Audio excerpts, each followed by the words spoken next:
Ladies and gentlemen, thank you for joining us today as we open the D-Day Freedom from Above Augmented Reality exhibit. I am Alan Armitage, your Master of Ceremonies for this event. We ask at this time that you take a moment to silence your cell phones. After the event, the day's commemorations will continue with this exhibit, screenings of D-Day, Normandy 1944 in the Air Force Museum Theater, and the U.S. premiere of the documentary Secret Spitfires this evening. To begin this morning's ceremony, allow me to introduce our special guests who will have some remarks about today's event and will assist us with the ribbon cutting. Please hold your applause until all the introductions have been made. Joining us from the Pentagon in Washington, D.C. is United States Air Force Director of Staff, Lieutenant General Jacqueline Van Ovost. The Director of the National Museum of the United States Air Force, Mr. David Tillotson. Air Force Museum Foundation Chairman of the Board of Trustees, Colonel Suzan Richardson, USAF retired, and his stubborny president, Mr. Bruno Dussat Moreira. Ladies and gentlemen, please welcome our speakers.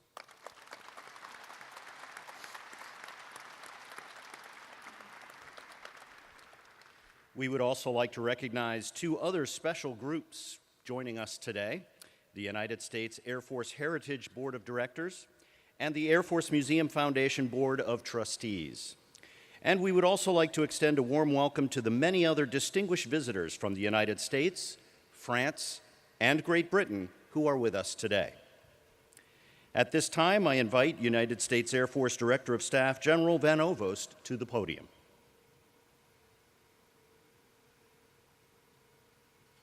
All right, good morning. Thanks, Alan, for that kind introduction. Ladies and gentlemen, it's an honor to be with you here today in this outstanding museum, your museum. It's going to be a special event. Last night we had a little bit of a preview, and once again, it's an honor. You did a fantastic job.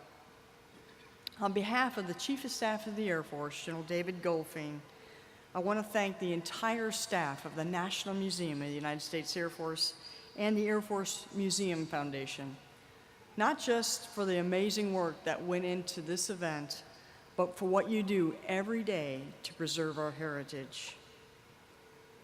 This is just one more way that we together celebrate what the servicemen and women, and especially our airmen, do for our nation. I also want to thank all the great Americans who, in the prime of their lives, fought on that fateful day in June of 1944, and to the families who provided their unwavering support throughout the war. They represent the very best in all of us, and it's an honor to celebrate them and their service by unveiling the event here today. Our nation owes them a debt of gratitude. Now, the opening of this exhibit celebrates the sacrifices and heroism of these brave Americans who on D-Day gave their very best. Our men and women, the entirety of our nation, had mobilized to win. We were all in. We did anything and everything necessary to succeed in this war. We built over 300,000 aircraft during the war, including 95,000 in a single year. For reference, we have 5,300 aircraft in our Air Force now. Millions of Americans mobilized for this fight. They mobilized, and millions more supported all of the efforts back home.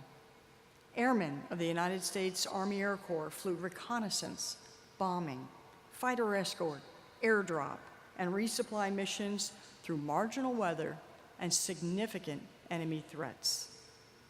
Soldiers of the 82nd and 101 Airborne Corps were trained, ready, and determined to face this enemy.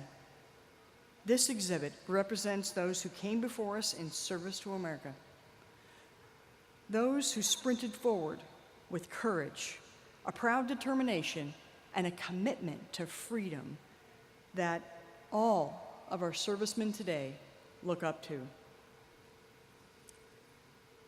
It's fitting now that we're gathered here preparing to unveil this exhibit, remembering those whose courage in the face of danger inspires us still. Our nation, all in. American servicemen driven by the ideals of liberty, service, sacrifice, fighting for the future of our nation and the free world. Let us never forget and forever honor the men and women who fought in the great battles for the defense of this nation and our world. It's an honor to be here today with you. Thank you.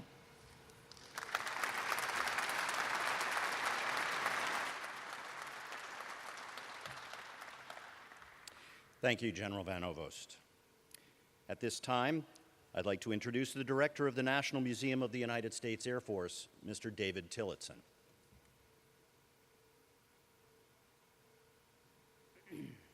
Thank you, Alan, and welcome to all of you to your museum of the United States Air Force. The mission of the United States Air Force Museum is to convey the heritage of the United States Air Force to the American people, to airmen, to soldiers, sailors, and Marines, and to everybody who visits here. It's also to inspire the youth of America to remember the sacrifices of those who went before them, and also to inspire them to contribute to their country as we go forward. We have been looking for a number of years at ways to do a better job of what we think of as an already excellent museum, to convey those messages to people who visit here. And we think we have an opportunity, courtesy of our partners in the Air Force Museum Foundation and to the Histovery Company, to approach that in a new and exciting way, in an interactive way, to provide the means for our youth to find what a generation that went before them actually went through in conducting World War II, and specifically the operations in the vicinity of St. Mary Gliese. We are particularly appreciative of our colleagues at the St. Mary Gliese Airborne Museum, who are gracious enough to allow us to use materials that were built for their purposes to come over to this country and provide this exhibit. So thank you very much for allowing us to do that.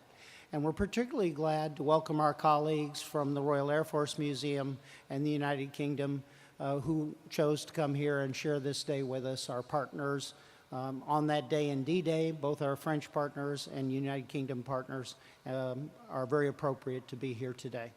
So I want to thank the Air Force Museum Foundation. I want to thank our friends at Histovery, and I want to welcome all of you to what we think will be a new and exciting opportunity to interact with history and to remember the inspirational activities of those who went before us. Thank you very much.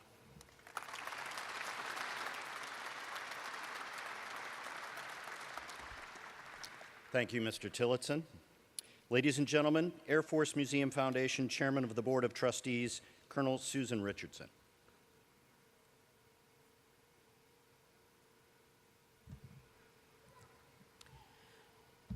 I represent the foundation, and the foundation raises money and awareness to support this museum. That our vision is to honoring every airman's story with a permanent home to inspire future generations.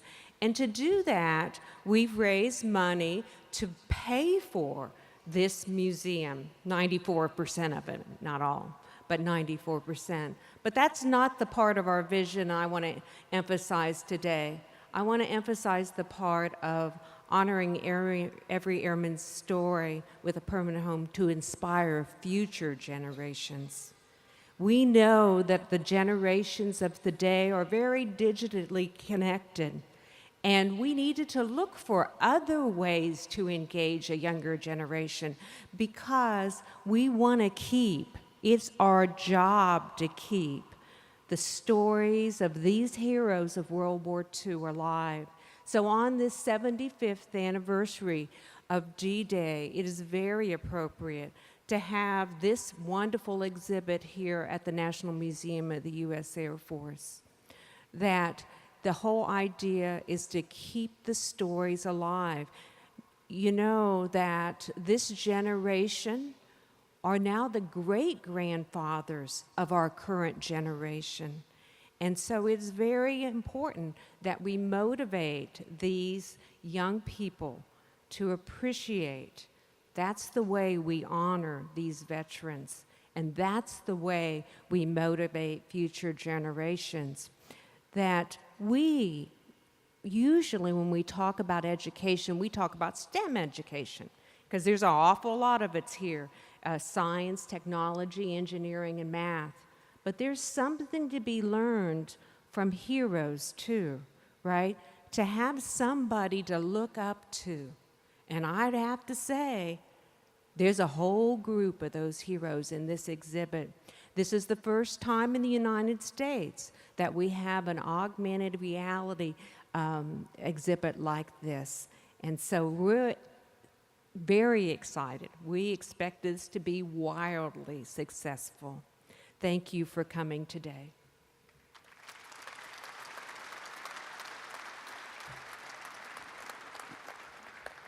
Thank you, Colonel Richardson. And now, the president of Histobri, Mr. Bruno Dussa Moreira.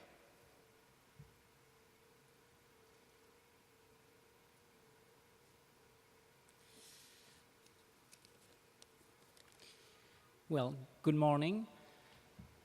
It's an immense pleasure as well as an honor to be here today with you all.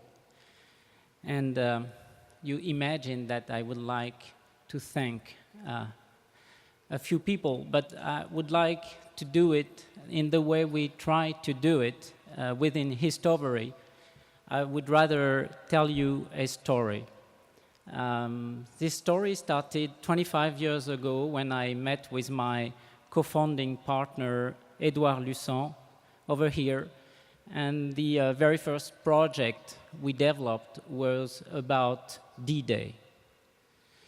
And I don't think we could have ever imagined that we would be here today with this innovative exhibition to try to connect all generations in our common duty to remember the common history that is joining your people and French people, because what we try to share is this common heritage of those heroic days that have been shaping our forever lasting friendship.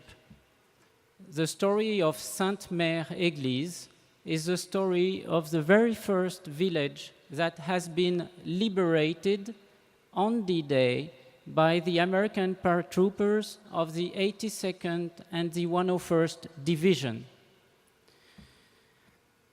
So, speaking of Sainte-Mère-Église, 20 years after the war, Mr. Alexandre Renaud founded a museum, the Airborne Museum.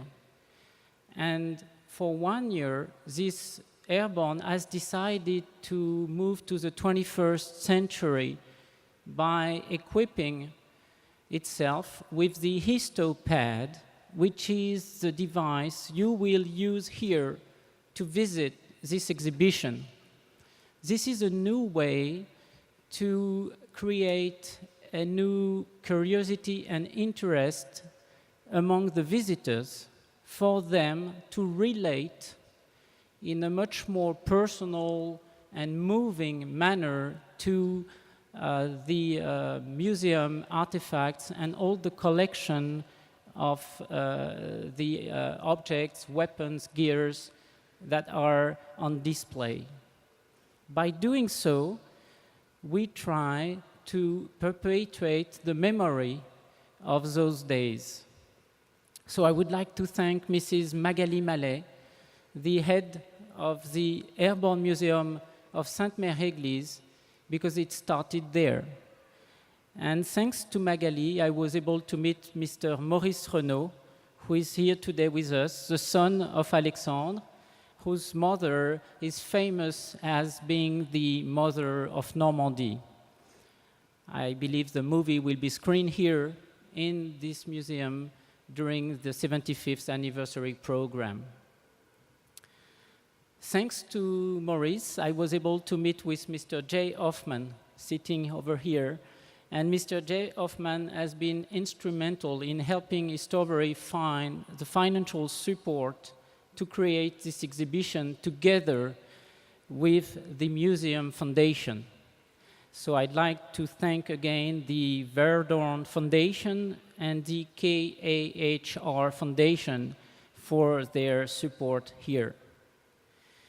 So now we're getting closer to you, because the next one I want to thank is Mr. Mike Imhoff, right in front of me, who had the intuition to contact us in France after visiting some of our histopad places. And thanks to you, then we were able to suggest there could be a new way to celebrate the 75th anniversary of D-Day in a way that has never been done before. And you were able to trust us, as David Tillotson from the museum did, and to give us a chance to come here and to togetherly create this exhibition. So, last but not least, I would like to thank my team, and I would like to tell you that the average age of my team is below 30 years old. So most of the graphic artists, most of the software developers that have been working on this project hardly knew about D-Day. And it's interesting to see that after working 1 year in learning, searching, documenting, verifying about all the contents that you will be able to discover here, they have changed their mind and point of view and understanding about this moment of history. And this is exactly what it is all about. It's to help with the experience of engaging the audience in sharing the events that we tell them about, that basically we can perpetuate the memory of D-Day. And as one of your board members yesterday evening, I think she very well synthesized it. She was trying and discovering here in the briefing room that with the same weather as today, we are on June 5th, 44, and we don't know yet if we're going to go because it's raining. And we're talking parachuting. But we're not talking parachuting that young people think about. It's not sunny, it's night, it's very low, and your gear may be around 280 pounds. It's not sport, it's war. And here, by going through the briefing, by going through Get Your Gear, you're going to slowly but surely change your understanding of history. So she basically said, wow, it's like learning without knowing you're learning. And I said, yes, that's it. So thank you very much for helping us today come here and share with you our common history.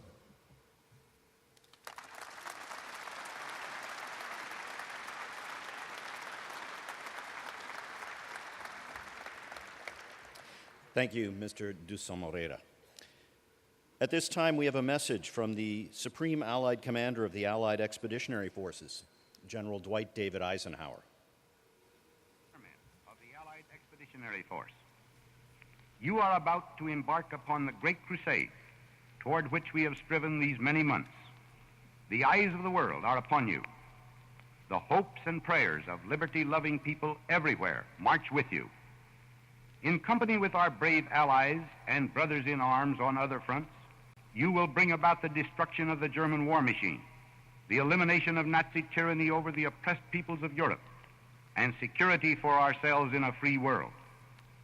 Your task will not be an easy one. Your enemy is well trained, well equipped, and battle hardened. He will fight savagely.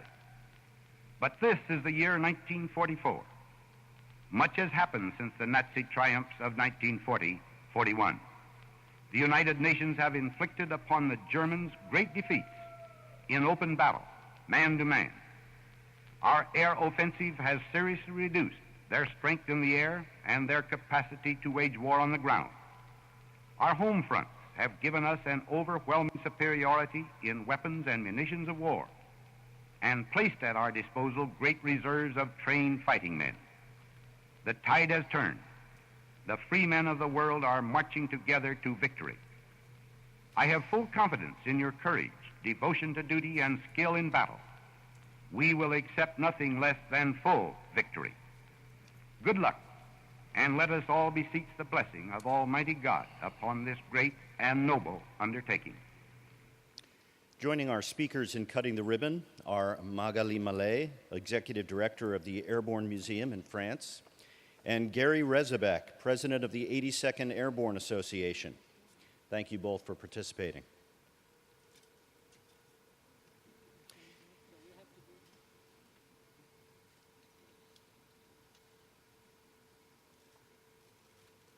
Ladies and gentlemen, it is time to open the D-Day Freedom from Above exhibit. I will count to 3, and then everyone will cut the ribbon together on the word cut. Ready? 1, 2, 3, cut.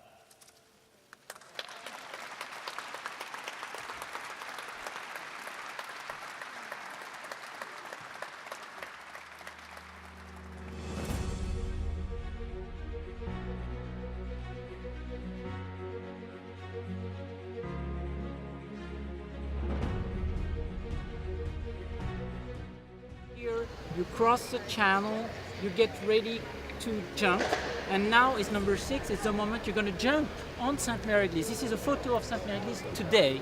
This is a church, this is the downtown main square. So you're going to scan this image, and you're going to be there in 1944. So you go back. So he's going to be jumping, and that night he got caught on the church steeple. Yes. We tell his story. So it's all about those individual stories. It's not a game, it's true stories. Right. Somehow you can say it looks like a game because we have 3D, we have animations, we have interactivity. Yes, that's right. But the content is extremely documented. Everything you see here is validated by a scientific committee, and it's been revalidated by the curators of the Air Force Museum as well. So all content is basically extremely seriously documented and true. Yes. C'était un plaisir de faire votre connaissance. Merci beaucoup. Merci, monsieur.